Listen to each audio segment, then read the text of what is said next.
Welcome to Mystery Theater.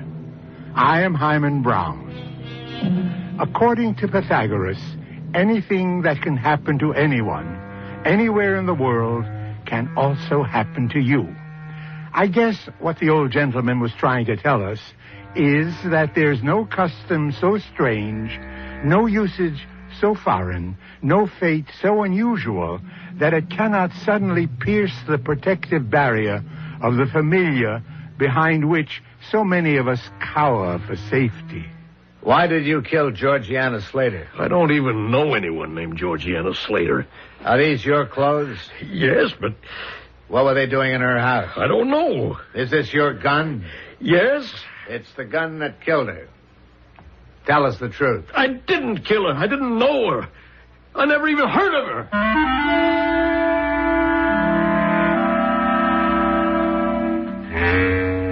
Our mystery drama, It Has to Be True, was written especially for the Mystery Theater by Sam Dann and stars John Beal.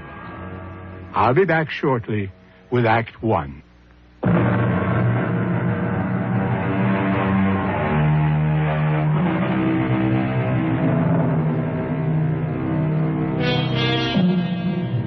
Just suppose, says the philosopher, that this was the last day of the world. Well, of course, no one is really prepared for such a question, much less for such an eventuality. And yet, it's possible for the world to come to an end. Suddenly, silently, a candle blown out by the wind.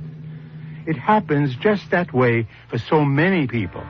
At one moment, they glory at the light, and at the next, they grovel in the dark.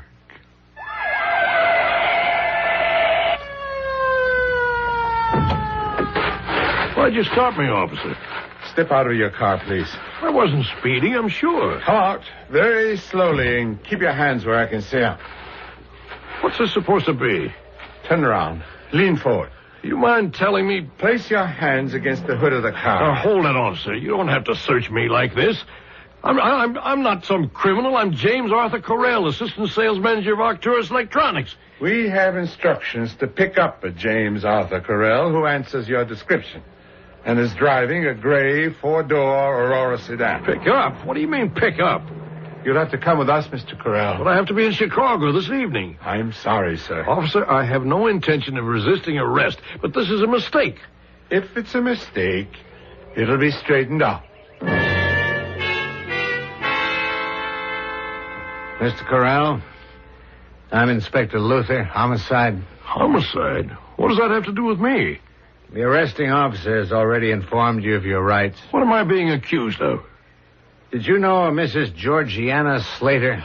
No. She resided here in Benton City, 87 Rutherford Place. I don't know anybody at all in Benton City. No? I never even stopped here before. You didn't? Well, it's just a place I drive through en route to Chicago. Actually, I don't even drive through it. I bypass it on the highway. A Mrs. Georgiana Slater was murdered this afternoon. Well, what does that have to do with me? At this point, you're a material witness. Material witness? Inspector Luther, is that your name? I didn't witness anything.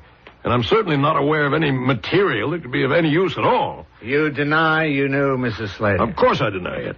You never called at her home on 87 Rutherford? I don't even know where that is. You never parked your car in front of 87 Rutherford? Of course not. You never spent the night there? Never. You didn't have a relationship with Georgiana Slater? I told you, I never even knew such a person. Excuse me. Eddie, bring in the carton, please. Inspector, would you mind telling me what's going on? Of course. Oh, thanks, Eddie. Put the carton down on the table.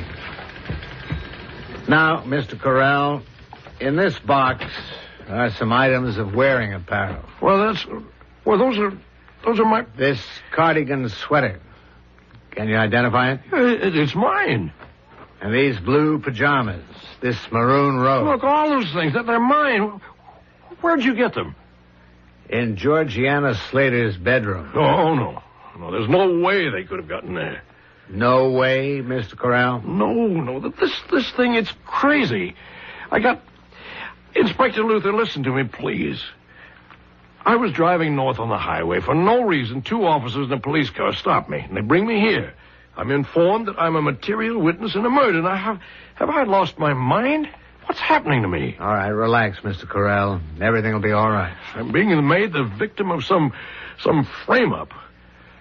Isn't there anything I can say that will make you understand? Yeah, there is. Eddie, you want to come in here with your stenotype machine? Mr. Correll is ready to make a statement. What kind of statement?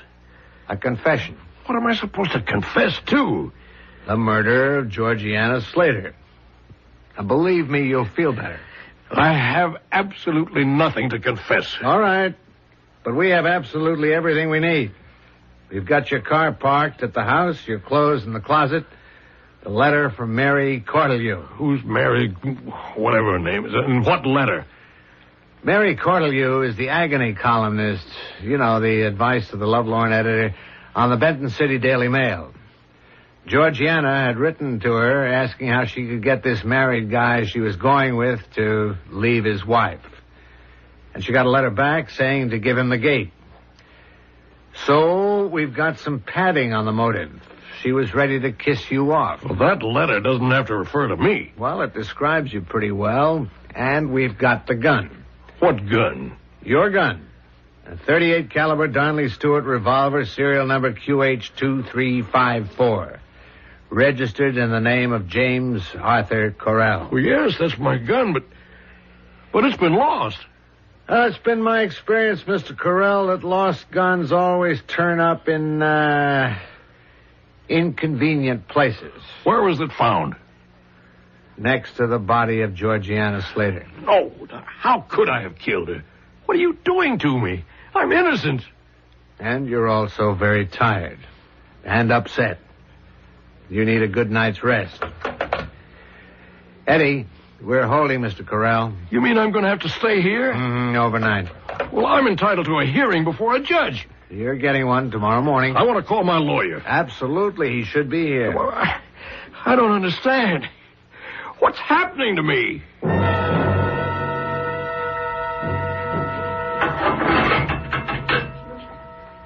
James? James? Wake up, darling. I'm here, darling. I'm here. Oh, Della, did I have a dream? A nightmare. I dreamed I was in... James? Della, it wasn't a dream. I'm in jail. We couldn't get a plane till 6 in the morning. We? Walter Sturgis and I. Oh, Walter?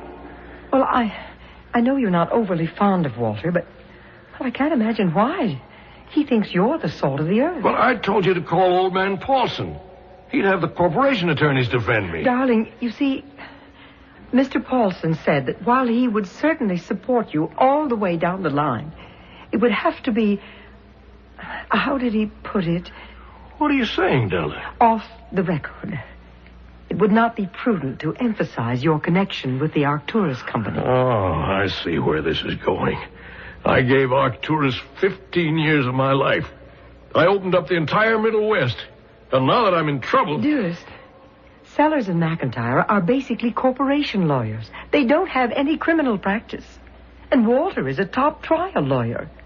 He's already taken over. He's in with the district attorney right now. We'll have you out of here in no time. James? Yes? I could hardly understand what you were saying on the phone last night. You're actually being held on a charge of murder? Yes. I don't believe it. You couldn't kill anybody. Whose murder? A woman named Georgiana Slater. Did you know this woman? Of course not. Then why do they say you killed her? They claim I was having an affair with her. Oh, what? I know, it's ridiculous. You know I'd never have an affair with another woman. You know that, don't you? Yes, of course I know that. But why did they arrest you? Well, they claim I was seen in the house and that my car was parked outside it. But that could have been mistaken identity, a coincidence. Well, surely they can't arrest a person for that. Well, there were some other things. What? other things? They found some of my clothes in the closet and my revolver. It was the weapon that killed her. They found it near the body. Oh. Stella, I don't know how they got there. James, have you been... I don't know what to say. Della, please. I know it looks bad. Oh, maybe it's all my fault. What was your fault? I've been a little difficult to live with these past few years. I resented all the time you had to give to your job. Thought you were working too hard and neglecting me. Della. It hasn't been easy for you at Arcturus. Paulson is unreasonably demanding. I should have understood that. Della, what are you saying? But maybe without meaning to, without even knowing it, you drifted into this situation. You needed a place where you could just escape from pressure. Oh, darling, I'm so sorry. Della, I don't know what you're talking about. I don't care what the evidence implies. I didn't kill this woman. I believe you. I didn't have an affair with her. I didn't even know her. Darling, don't say any more. I'm your wife. I love you. I'll stand at your side.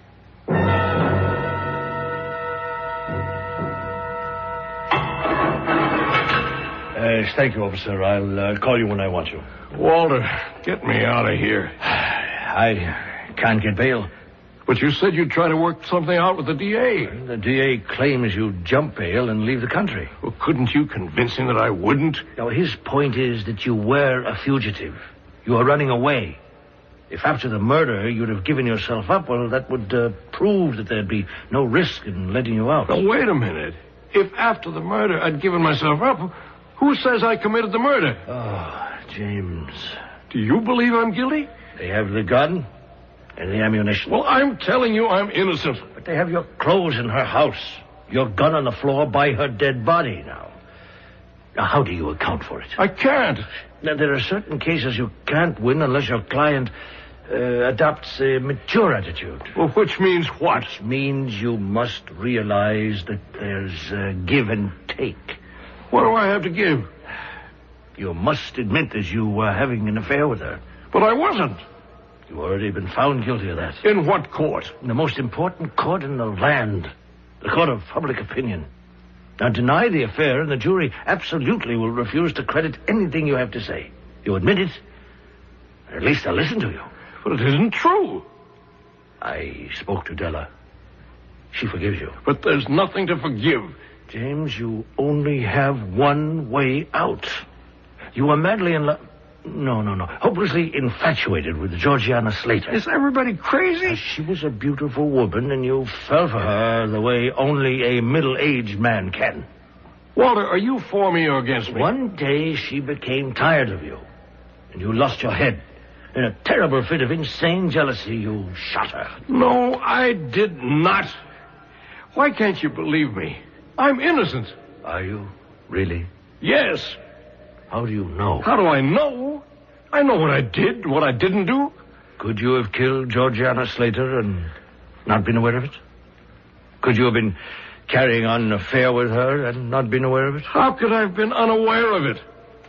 How would you like to find out?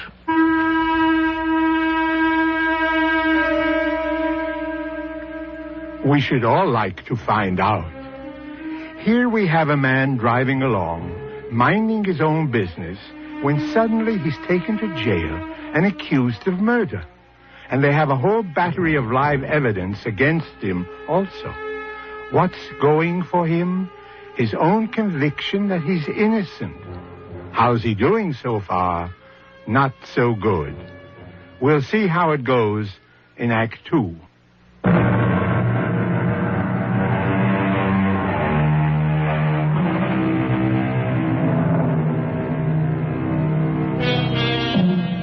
Do not, says the philosopher, judge by appearances.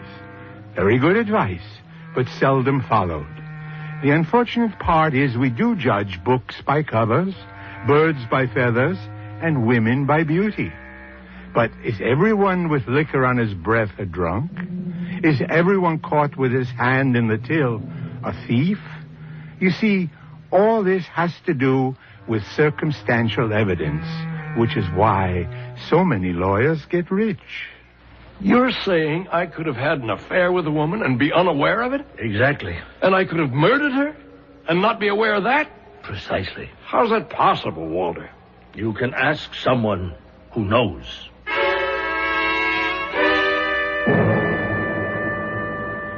Doctor, I don't know what my attorney, Mr. Sturgis, has told you, but I want the record straight. By all means. I'm in the middle of something. What? Well, something I can't explain. Ordinarily, I'd say it's a dream, a nightmare, except if it were, I should have awakened long ago. Try to describe it. Well, on my way to Chicago, I'm suddenly arrested for the murder of a woman I don't know, named Georgiana Slater, who lives in a city I've never been in. And I'm confronted with a mass of circumstantial evidence. And next week, I'm actually going to trial. You don't know how this evidence could have gotten into Mrs. Slater's home. Well, now, the gun, for instance. I had actually lost it some weeks before. I didn't even know where it was. Mm-hmm. Have you had any serious problems lately? Oh, I never have problems. Just go out and sell. That's my motto. You're under no strain, no pressures? No, there's always some strain and pressure. Why? What's the nature of the business? You have to be thinking and planning and pitching every day. Any strains between you and your wife? Yeah, absolutely none. Absolutely? Well, there's always this and that in married life. Any serious arguments? Well, it depends on what you call serious. What do you consider serious? Well, there was an awful lot of flack about the amount of time I give to the job. And so things are not exactly cheery at home, huh? Would that be a fair one-word description? Well, I suppose it might be. And at the office, did things run smoothly? Do things really run smoothly anywhere? Some places they do. What was your problem at the office? Well, who said I had a problem? Your wife was unhappy because of the long hours. Is that true? Well, yes. Well, there was a certain amount of friction. So the core of the problem is at the office. You put in long hours. Why? Well, I told you, it's a rough, competitive business. There's no clock. I guess Della could never really understand that. Do you feel that the time you're putting in, the energy that you're expending, the work that you're doing, is appreciated? Never, not in a million years.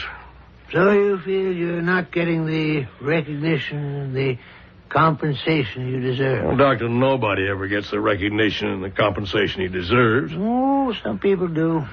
I certainly was being cheated out of mine. Cheated? That's a strong word. Well, that's the exact word to describe it. What I did, the way I was putting out, that was just taken for granted. And the result is that you're frustrated on the job and unhappy at home. As you just said, your boss is cheating you. And since you don't have the resources to quit, you have to cheat somebody too. Who? Your wife? Oh, that's crazy. I'm not that kind of man. That's right, you're not. It goes against your moral fiber. Therefore, it's an act that you've got to perform without knowing it. To that end, you deliberately develop a form of amnesia, and you lead a double life. A double life? Yeah, consciously, you're completely unaware of it. You find a woman far away from home with whom you can have a very discreet relationship. No, I can't believe that. It can't be. Your clothes in the closet, are they real? And the gun account for that? I can't, Doctor. The gun is the key. You were living in two worlds. The first, the primary, was the world of your job, of your wife, and your children, your home, the world you would call reality. But there was another world, an unconscious world, the world of Georgiana Slater, the world you tried to keep secret, even from yourself. You can never make me believe that. The gun is the bridge between the two worlds. The gun exists in both worlds. It's common to both worlds. When you feel you must end the relationship with Georgiana Slater, when you feel you must kill her. Oh, Doctor. The gun is the instrument. But it's at home, in the other world, the conscious world. You need it. Therefore, the conscious James Arthur Correll hides the gun and claims it's lost. While the unconscious James Arthur Correll knows where to find it, and thus uses it. All right, but just tell me, if I did know her, and if I was having an affair with her, if I did kill her, why did I leave my clothes and my gun by the body? If I knew she had written a letter to that columnist, why did I leave the implicating answer lying around? Why? Yes, why? Because you wanted to be found out, caught, and punished. Doctor, this story you've just told me, do you actually believe it? I believe it could be true in your case. Why? Because I've come across it before. You mean people can be unfaithful to their wives, lead a double life, even commit murder, and be unaware of it? Certain people, yes. And that's what's happened to me?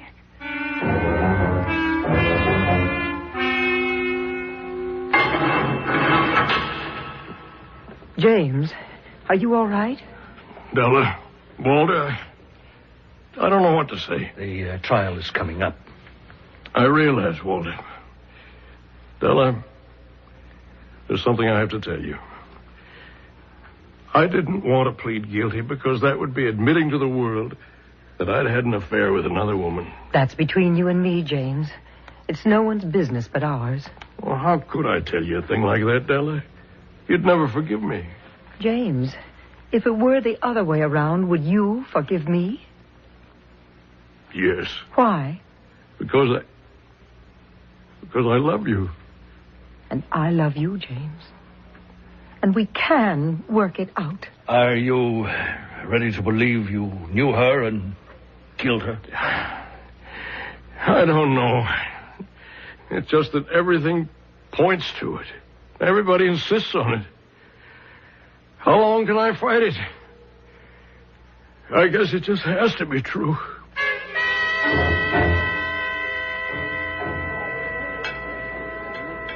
Well, Mrs. Luther, enjoying dinner? I was, John. I think I'm starting to unenjoy it. Yep. In less than 30 seconds, you'll be going to work. No. I didn't let anyone know where I was. No one from headquarters can get in touch with me for the next 3 hours, no matter what. In 15 seconds, you'll be back on the job. You're on it right now. You never stop being a cop. Your motor's always running. Gee, I'm sorry. Darling, you can't help it. 5 minutes ago, something in this restaurant caught your attention. It's been buzzing around down in your unconscious mind. You're right. Helen, I know now what caught my attention. Should I take a cab and go home? I finally placed those two people. That couple at the table near the wall. Yeah. I know who they are. You should have asked me. I know who she is. Her picture was in the paper. She's the wife of that fellow who's being tried for the murder of that woman. Oh, what was her name? Georgiana Slater. Yes. You worked on that case, didn't you, John? Yeah. Fellow with her is Walter Sturgis, her husband's lawyer. Well, why should all this bother you? Those two people, do they look friendly? Well, they look like they're friends. Is it possible that they could be more than friends? Yes. Yes, it's possible. Now, wait a minute, watch what he does. And notice, he reaches over and holds her hand. She takes her hand away quickly. And shakes her head. He smiles. It's happened a few times. She seems to be giving him that kind of look that says, not in public. And she's right. But he obviously cannot keep his hands off her. She's quite a dish. Why does it intrigue your cop-like instincts? You have a man being tried for the murder of his alleged mistress. Meanwhile, his wife evidently has a thing going with his attorney. Something bothers me. What? I don't know. Well, should we have dessert? All the evidence is in. But suppose, just for the sake of argument, suppose that James Arthur Corral is innocent. Where does that leave us? I don't know. We must ask, is it true that James Arthur Corral killed Georgiana Slater? It has to be true. Why? Well, you know that better than I would. Aren't you the cop that gathered up all the evidence? All right, look, I'll take you home. There's something I want to do right away.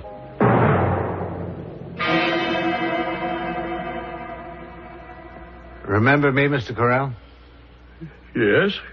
You're the police inspector. Well, what do you want? I mean, it's the middle of the night. I want to ask you some questions. Why? Just answer them. Oh, what's the difference? I spoke to my lawyer about my plea. Walter Sturgis? Yes, that's his name. How come you picked him to be a lawyer? Look, what is this all about? Now, just answer. I don't have to answer anything. Why don't you try? What for? Maybe you were right all along. The last time I saw you, you were trying to get me to sign a confession, remember? That's right. I was. And I kept refusing. Because I was positive I was innocent. Remember? Yes, I remember that.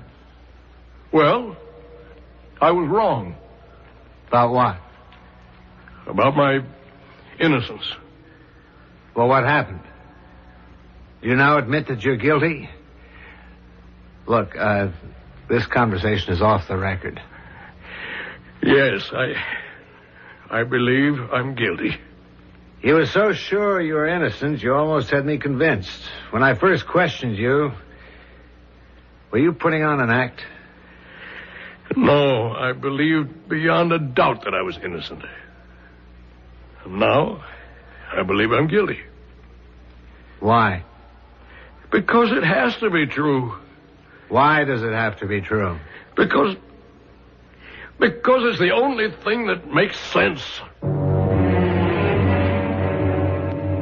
You see, even the hardest rock is slowly eroded by the constant rains, and even the strongest conviction may be undermined, confused, and overcome by the unrelenting pressure of circumstance. There comes a time when further resistance is impossible, and a man can be forced to say that black is white, day is night, and wrong is right. Mystery Theater will return shortly.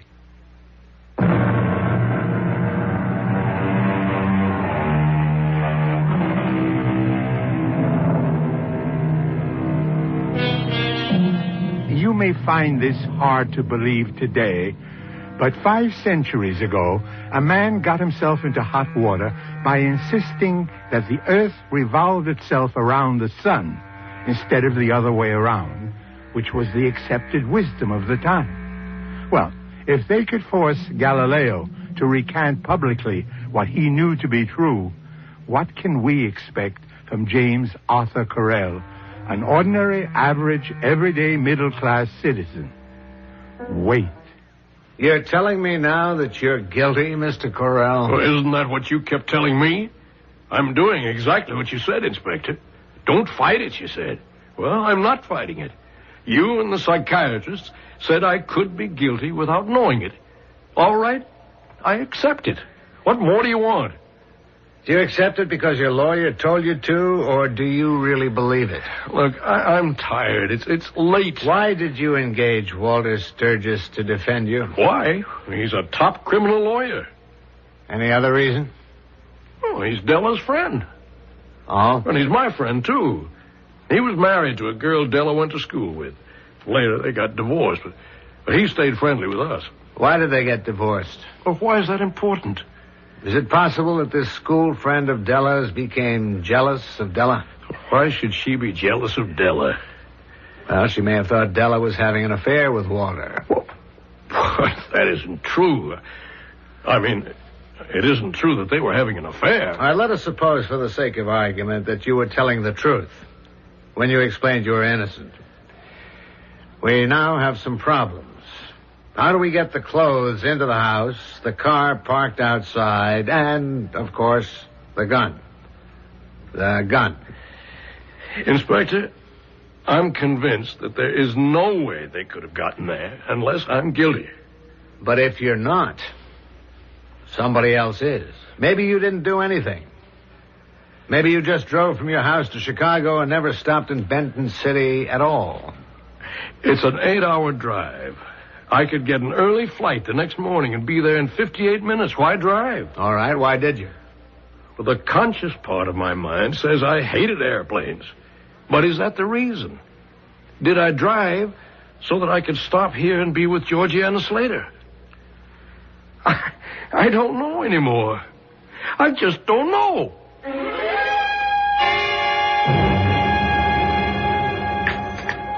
Well, how'd it go last night, Inspector Luther? Crazy. 2 weeks ago, I'm hammering away at him to confess he's guilty, and he insists he's innocent. Now, suddenly, I'm beating at him to believe he may be innocent, and he insists he's guilty. What if somebody was out to get him? His wife? And his lawyer? I would consider them prime suspects. Let's say they arranged an elaborate frame-up. They pick a city on the way to Chicago. They find some woman who lives alone, who likes to have fun. Has that reputation. Yes. From time to time, they park a gray sedan outside the house to attract attention. Well, it could even have been Correll's when he wasn't using it. Now, the murder. They time it to take place on a day they know he's headed for Chicago. They kill her. Leave the gun and the clothes there, and then... Yes? I remember exactly how it broke. A call came in saying that there was a noise. Sounded like a shot from 87 Rutherford Place. Anonymous call. They could have placed it. Then there was another anonymous call to the effect that there was a gray Aurora sedan parked in front of 87 Rutherford. The license number, and a man was seen getting into it right after the shot was fired. The description turned out to be Correll's. John, are you actually saying the wife and the lawyer are guilty? When they brought Correll in, I never saw a guy who seemed so genuinely surprised. Suspects are constantly insisting they're innocent, but Correll actually had me going for a minute. Well, what can you do about it? I don't know. Wait a minute. What is it? The letter. What letter? That was supposed to have been the final touch. It appeared she'd written a letter to Mary Cortelyou asking for advice because she got a letter back which said, I remember, you have to give that Lothario the shock of his life. It's either or, and if he refuses, show him the door. You're just serving as an oasis between Turnersville and Chicago. Turnersville is where Correll comes from? Yeah. With this letter, the prosecution could prove she was ready to throw him out. Adds to his motive. John, are we sure Georgiana Slater wrote for advice? All we have is the answer. It's a signed letter from Mary Cortelyou. Well, could it be a forgery? No. Because if it turns out to be a forgery, then... Yes? Look, if it turns out that Georgiana Slater did not write to Mary Cortelyou, then whether the answer is forged or not, it proves that it was deliberately planted. And every other piece of evidence also has to be suspect. But how can you prove it? I need a lucky break. And so does James Arthur Correll.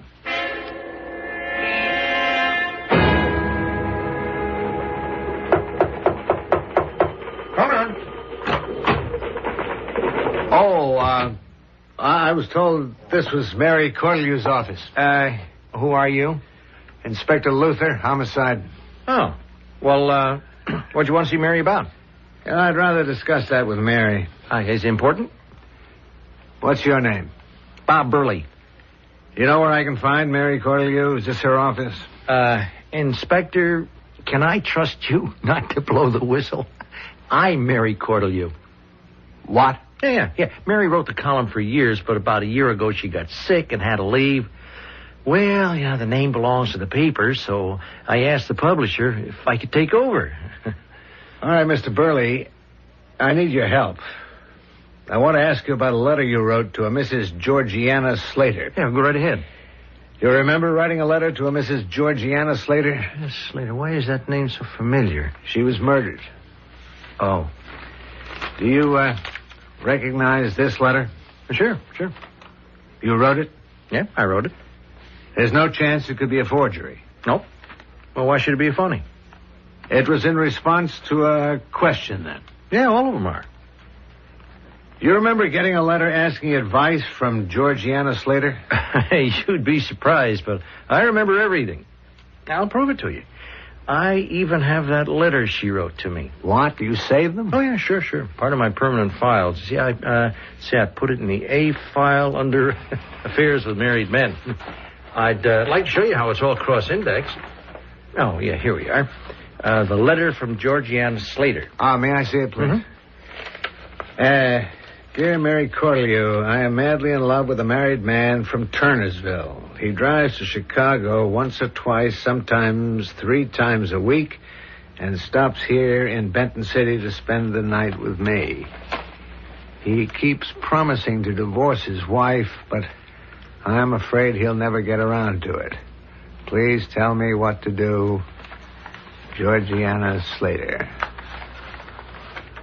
How do we know that Georgiana Slater wrote this request? Oh, well, she signed her name to it.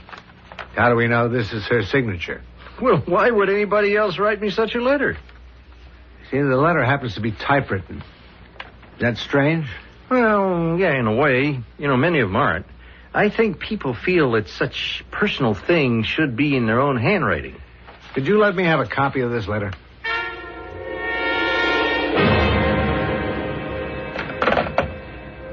Eddie, I have a letter here. I want you to do a couple of things. First, go to the bank Georgiana Slater used and see if it's her signature on it. Second, check through the list of effects in her apartment and see if she owned a typewriter. Have you seen James? Oh, yes. I visit him every morning. And how is he? Reconciled. He believes it. The way it sets up against him, it's hard not to believe it. Oh, Della, darling. Walter, not now. I have so many things to do. And you must be busy, too. The trial starts tomorrow. Della, sometimes I wonder if you really love me. Oh, darling, how can you even doubt it? It's just that I'm so nervous. There is no reason to be nervous. I have to appear in court as his loving, supportive wife. And I can't do it if I... You understand? Yes, of course. There'll be so much more time later, darling. He'll be in jail. I can get a divorce quietly. Who would that be? Doesn't matter. But should I be here in your suite? Why not? I'm your husband's lawyer. Gentlemen? Mr. Sturgis? Yes? I'm Inspector John Luther. This Detective Edward Smith. Can we come in? Oh, yes, of course. This is Mrs. James Correll. Della, these gentlemen are police officers. Oh? Yes. What can I do for you, Inspector? I have a copy of a letter. Is it familiar? Well, why would it be familiar? Would you like to look at it? Walter. Now, Della, this is evidently a trick of some kind. Now, Inspector, I demand to know what you're doing. I just want to know if this letter is familiar to you. Well, it purports to be a request for advice written by a Georgiana Slater to a Mary Cortelyou, who's evidently an advice columnist. Well, why should it be familiar to me? The answer from Miss Cortelyou to Mrs. Slater would be a nice touch, a finishing touch for the prosecution. But you forgot the letter that Mrs. Slater would have to write to elicit such an answer. What is he saying? Walter. Officer, now, if you're making a charge or an accusation... If the letter of inquiry is phony, then everything else becomes phony. Georgiana Slater didn't write such a letter. But you still haven't said how this involves me or Mrs. Corell. You forged Georgiana Slater's name to a phony letter to Mary Corlew. Inspector, if this is an accusation... No, at this point it's just a suggestion. Walter. Tell her, say nothing. You thought there could never be anything to tie you to this request. After all, the columnist probably throws the letters away, and besides, who would ever think to probe? Walter, what is he saying? Nothing that he can prove in court. The bank says the signature is not familiar. Mistake number 1 on your part. Then we know that Mrs. Slater did not own a typewriter. Mistake number 2. Well, Georgiana Slater could have found a typewriter somewhere. The letter was typed on a machine in your home, Mrs. Corell. We checked it. Walter, you thought you were so smart. Tell her. It was your idea. You scared me into it. But you killed her. Inspector, I don't know why I listened to him. Maybe because James was away so much. Tell her they have no proof. They found out about the letter. They can find out about anything now. Anything. But it was your idea. His idea, Inspector. I don't know what got into me. I must have been out of my mind. I was upset, confused. Mrs. Corell, do you mind talking a bit more slowly so that Detective Smith can take it all down?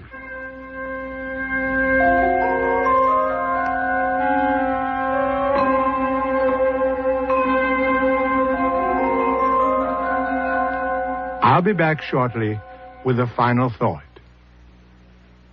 How marvelously complex is the human psyche. How quickly we can be led to conclusions. How completely our own convictions may break down when confronted by what appears to be an overwhelming flood of so-called evidence. Sometimes we simply surrender in the face of, it has to be true. It takes courage to stand up and ask why. Why does it have to be true? Our cast included John Beal, Robert Dryden, Joan Shay, and Earl Hammond. Associate Director, Marlon Swing. This is Hyman Brown, Producer-Director, inviting you to return to our Mystery Theater for another adventure in the macabre. Until next time, then, pleasant dreams.